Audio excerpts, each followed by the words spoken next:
설교 짧게 할게요. 지금 시간이 많이 지나서 짧고 굵게 확 하겠습니다. 자, 우리 설교 제목 한번 같이 읽어보겠습니다. 두세 사람이 모였을 때. 시작. 두세 사람이 모였을 때. 오케이. 자, 오늘 이 두세 사람이 모였을 때 라는 제목으로 마태복음 18장 19절에서 20절의 말씀을 함께 나누겠습니다. 여러분 혹시 그런 얘기 들어본 적 있어요? 그 뭐지? 100집 정도 받으면 그리고 성경에 나오는 말씀인데 세 겹줄은 쉽게 끊어지나 끊어지지 않는다? 끊어지지 않는다. 이게 뭘 의미하는 거예요?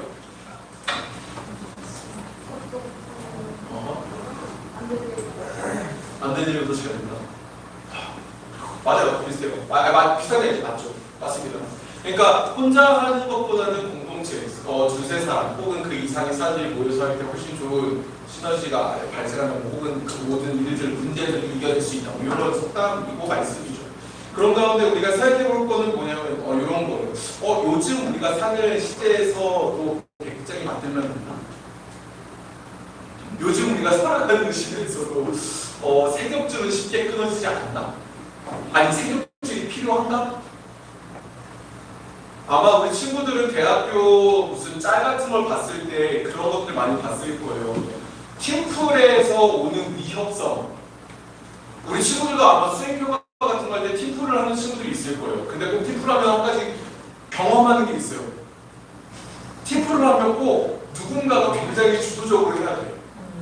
그리고 정말 싫은데 누군가는 꼭 버스를 타. 그냥 얹혀가요. 무임수 이렇게 숟가락에 슬쩍 하나 올려놓고 그냥 이렇게 네. 근데 저는 이런 경험을 했었습니다. 예전에 신학교 다닐 때, 신대원 다닐 때 거기도 팀플이 있는데 거기 오시는 분들 중에 나이가 좀 많은 분들이 있어요. 한 50대 중후반 그때 공부하시는 분들인데 그분들 중에 이제 어떤 분이 또 계시냐, 사업하시다가 신학교 오신 분이 있어요. 자, 사업하면 뭐가 많을까요?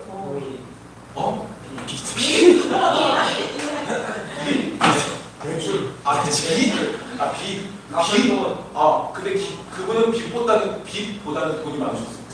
근데 그분이 저희가 이제 저희 조가 되셨는데 그분이 팀플 할 때 어떻게 하셨는지 알아요? 사업을 같이 하시면서 공부를 하셨거든요. 그러니까 바쁘시겠죠. 그럼 팀플에 참여를 잘 할 수 있었을까요? 없었을까요? 없었어요. 그래서 그분이 선택한 게 뭔지 알아요? 야, 내가 참여 못해서 미안하다. 야, 이거라도 먹고 열심히 해. 그래서 제가 처음 경험해서 뭘 주셨는지 알아요? 카드를 주셨어요. 카드. 이런 카드 볼 수 있으니까 무슨 그 로마 병사를 주셨는데. 그래서 이게 뭐예요? 내가 걱정하지 말고 그냥 먹고 싶은 거 먹어. 그래서 깜짝 놀라실 겁니다. 막 과자도 사고 커피도 먹고 뭐 이제 그렇게. 그렇다고 해서 막 어디 오마카세 갈 수도 없잖아요. 근데 중요한 건 뭐였냐면 여러분, 그 두세 사람이 그분 나름대로 할 수 있는 섬김을 하셨던 거예요. 이를 다 째끼고 남들에게 피해를 주면서 그걸 했던 게 아니라 내가 할 수 있는 선에서의 최선을 했었던 거죠. 그리고 저희는 저희 자리에서 돈 받고 한 때는 저희 자리에서 할 수 있는 그 최선의 역할을 했던 거예요. 근데 아까 오합지졸 팀이 오합지졸에서 얘기했을 때도 제 까마귀가 뭐 이렇게 많은 까마귀들이 이렇게 각자 이렇게 터져서 그런 내용이었었던 것 같아요. 근데 제가 그걸 들으면서 떠올랐던 건 뭐냐면 다양한 색깔이 있어야 화사하고 아름답고, 그리고 여러분들이 봤을 때 어떤 사진을 찍었을 때 그 사진을 이루는 거는 한 가지 색깔이 아니라 다양한 색채의 픽셀들이 모여서 그 그림을 이루는 거예요. 근데 사실 이런 한 가지로서도 아름답고 멋있을 수 있지만 다양함이 주는 효과와 함께 다양함이 주는 강함이 제가 봤을 때 지금을 사는 이 시대 가운데 필요한 거예요. 누군가는 이런 모습으로, 누군가는 저런 모습으로, 또 누군가는 여기서, 누군가는 저기서. 하지만 하나 되어서 모임으로 어떤 시너지를 내는, 이런 걸 우리는 뭐라고 하냐면 공동체라고 합니다. 근데 이 시대 가운데 저는 이 공동체가 굉장히 중요한 것 같습니다. 그리고 그 공동체에 대해서 고민할 수 있는, 또 우리가 바라볼 수 있는 말씀들은 바로 이 마태복음 18장 19절에서 20절 말씀입니다. 여러분, 오늘 우리가 이런 말씀의 배경은요, 제자들을 향해서 예수님께서 제자들에게 이야기하시는 장면입니다. 사실 오늘 읽은 말씀 19절에서 20절의 말씀만 보면 사실 우리에게 엄청난 희망이 돼요. 뭐라고 말씀하냐면 이렇게 얘기하거든요. 너희에게 진정으로 말한다. 잘 들어봐요. 두 사람이 이 세상에서 마음을 같이하여 무엇을 구하면 하늘에 계신 내 아버지께서 이루어 주실 것이다. 자, 여러분, 이제 중간고사가 기말고사 당일 여러분들이 마음을 모아서 하나님 시험을 잘 보겠다고 기도하면은 말씀대로라면은 이루어질까요? 근데 중요한 게 있어요. 왜냐 이거죠. 무엇이든 부분만 짜서 해석하면 위험해요. 오해가 생기죠. 오늘 말씀도 마찬가지예요. 여러분 오늘 읽은 이 마태복음 18장 19절에서 20절에 나온 그 말씀의 소제목이 있는데 그게 뭔지 알아요? 기도의 비법 혹은 잘 사는 법 이런 게 아니라 이거예요. 죄를 지은 사람. 죄를 지은 사람에 대하여 이야기했던 것 중에 마지막에 나오는 부분이 두세 사람이 함께 마음을 합심하며 구하면 하나님 아버지께서 들으실 것이다. 이 얘기를 해요. 이상한데?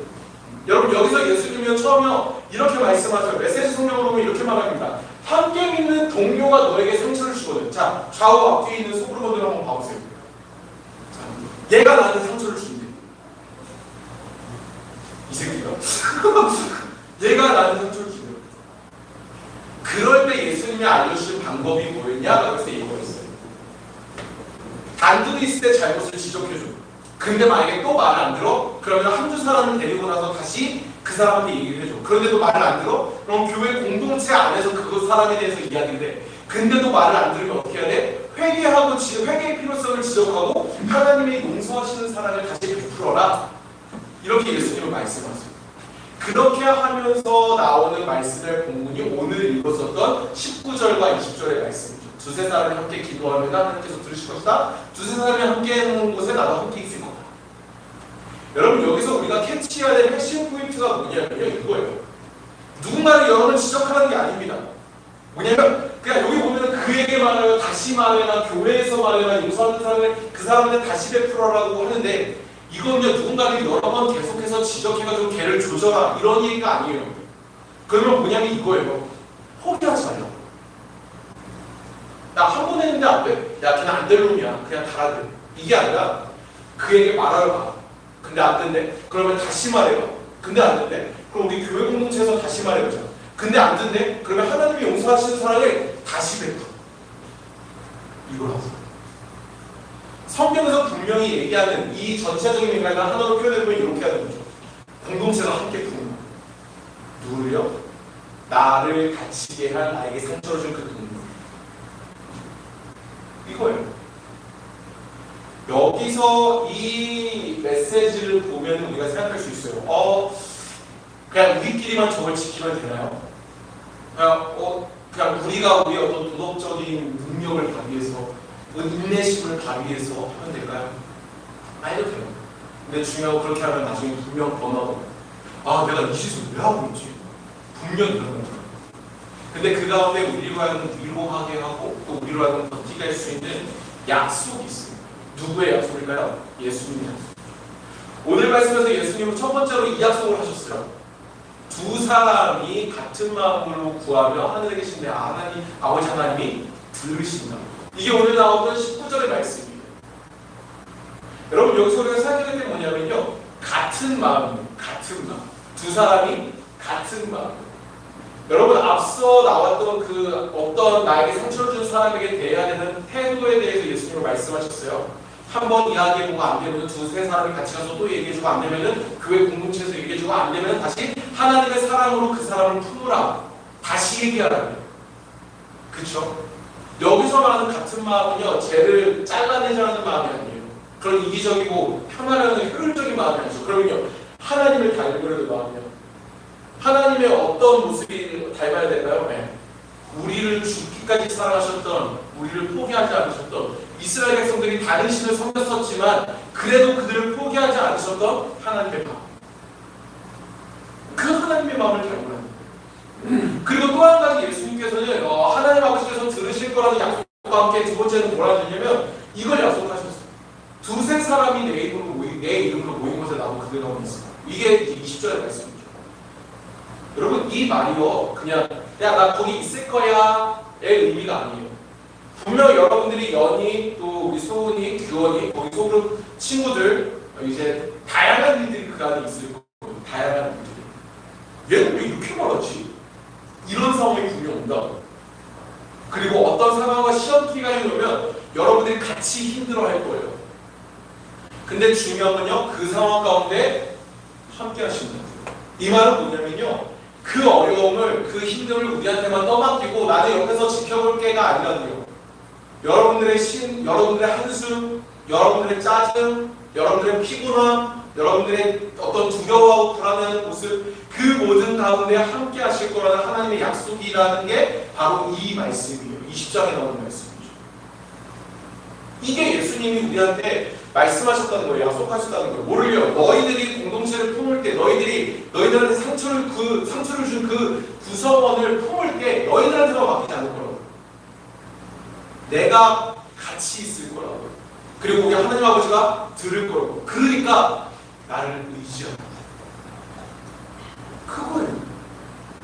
여러분, 우리가 이 두 가지의 약속을 기억했을 때 우리가 알 수 있는 건 뭐냐면요, 오늘부터 진행되는 이 소그룹 시스템은요, 사실 우리 신앙에 있어서 굉장히 중요해요. 우리 교회도 굉장히 중요하고, 아니 우리 교회라고 해서 다른 교회가 아니라 예수님을 믿는 건강한 교회의 이 소그룹이라는 시스템은 굉장히 중요해요. 그리고 개개인에게 있어서의 신앙에도 굉장히 중요하죠. 왜일까요? 이거죠. 하나님의 마음을 알게 되는 과정이고요, 하나님의 마음을 담게 되는 과정이 그 소그룹 안에서 이루어지기 때문에. 이거 한번 같이 읽어볼까요? 하나님의 마음을 알게 되는 과정이고 하나님의 마음을 담게 되는 과정이다. 우리 같이 한번 읽어보겠습니다. 시작! 하나님의 마음을 알게 되는 과정이고 하나님의 마음을 담게 되는 과정. 네, 그게 소그룹이에요. 정확히는 소그룹 안에서 일어날 거예요. 나와 다른 누군가를 볼 때 하나님의 마음을 구하고 하나님의 마음으로 바라볼 수 있는 훈련이 어디서 이루어질까요? 그 소그룹에서 이루어져요. 자, 옆에 친구들 한 번만 다시 봐봐요. 언니, 오빠, 동생들 한번 봐봐요. 걔를 통해서 여러분들이 훈련될 거라니까요. 그 사람을 통해서 훈련돼요. 아니, 그 사람을 날 빡치게 한다는 게 아니라 그 사람을 통해서 하나님의 마음을 구하고 얘 이렇게 기도했었는데 하나님이 이렇게 일하셨네? 를 경험하게 돼요. 그리고 제가 이제 앞서 얘기했던 것처럼 그 소그룹 안에서 분명히 경험되어진 한 가지가 뭐냐면 이거예요. 소그룹 안에서 일하시는 하나님을 경험할 수 있는 기회가 그 소그룹 안에 있을 거예요. 오늘 말씀에서 분명히 하나님께서는 예수님께서 약속하셨어요. 뭐를요? 같은 마음으로 구하면 아버지 하나님이 들으신다고. 그래서 여러분 여기서 듣는다는 거는 그냥 ASMR 듣듯이 이렇게 듣는 게 아니에요. 서로 쌍방의 소통이거든요. 누군가의 아픔, 누군가의 힘듦, 누군가의 두려움, 누군가의 걱정거리를 두고 함께 기도하는 그 시간, 마음을 쏟는 그 시간 속에 하나님이 함께 하신다고. 그리고 함께 하시는 그 하나님이 들으신다고. 듣고 끝나는 게 아니라 일하신다고. 그렇기 때문에 여러분들이 그 소그룹을 할 때 분명히 경험할 수 있는 한 가지는 뭐냐면요, 하나님의 마음을 알게 되고 담게 되는 시간이 소그룹이기도 하지만 동시에 하나님의 일하심을 경험할 수 있는 그 시간이 여러분 소그룹의 시간입니다. 그렇기 때문에 공동체 안에서의 교제는 교회에 있어서 절대로 빼놓을 수 없는 아주 중요한 요소. 그 요소를 우리는 지난 학기까지 학년, 남녀, 중학교 여자, 중학교 남자, 중학교 여자 2개, 그리고 남자가 고등학교가 이렇게 했었다면 이번에 조금 다르게 다 써봤죠. 여러분 이제 말씀을 마무리합니다. 오늘부터 3명의 리더들과 3명의 멘토 그리고 3명의 여러 명의 중보기도자들과 함께 우리 청소년부 소그룹이 시작이 됩니다. 이 시간을 통해서 하나님의 놀라운 일하심을 경험하게 되는 우리 청소년부가 되기를 원합니다. 공동체로 살아가는 우리에게 굉장히 중요한 한 가지 말씀이 있어요. 그게 뭐냐면 오늘 말씀도 그렇지만 잠언에 있는 말씀이 우리에게 굉장히 큰 도전을 줍니다. 여러분 이 말씀 한번 같이 한 목소리로 크게 읽어보겠습니다. 읽습니다. 시작! 스트레스에 갈아야 날카롭게 듯이 사람은 사람에게 부딪혀야 다듬어준다. 자, 옆에 있는 사람이랑 싸우라는 얘기가 아니에요. 수다거리라는 게 아니고 이게 뭐냐면요, 서로가 함께할 때 견고해지고 성장하며 성숙한다는 얘기예요. 여러분 옆에 있는 친구, 언니, 오빠, 누나, 형들이, 동생들이 여러분들 더 견고하게 성장시키고 성숙시켜요. 여기서 기억해야 될 거 한 가지요. 그 과정, 부딪혀지는, 다듬어지는 그 과정 가운데 누가 함께 하신다고요? 예수님이 함께 하시는 거 그렇게 약속하셨어요. 하나님이 허락하시고 함께 하시는 그 공동체 안에서 놀라운 은혜를 경험하는 우리가 되길 원합니다. 그래서 이 얘기처럼 서로가 함께 할 때 견고해지고 성장하는 성숙하는 경험이 우리 안에 있기를 원합니다. 그래서 함께 하시는 하나님을 경험함으로써 그 하나님을 믿는 믿음의 걸음이 소그룹 안에서 시작되는 그렇게 한 명의 성도로서 그리고 하나의 교회로서 그리고 한 명의 작은 예수로서 그 삶의 걸음이 시작되는 우리 청소년부 소그룹 그리고 우리 청소년부 공동체가 되기를 주님의 이름으로 축복합니다. 기도하겠습니다. 하나님 이 시간 오늘 우리가 마태복음 18장 19절에서 20절의 말씀으로 소그룹에 대해서 공동체에 대해서 나눠봤습니다. 그 공동체가 그냥 내 입맛에 맞는 사람들끼리 모인 것이 공동체가 아니라 정말 죄 가운데 있고 하나님을 거역하는 우리를 포기하지 않으신 그 하나님의 사랑을 닮아 우리에게 상처 주는 일을 향하여 그 예수님을 닮아 사랑하는 그게 공동체라는 것을 우리가 다시 한번 생각해 봅니다.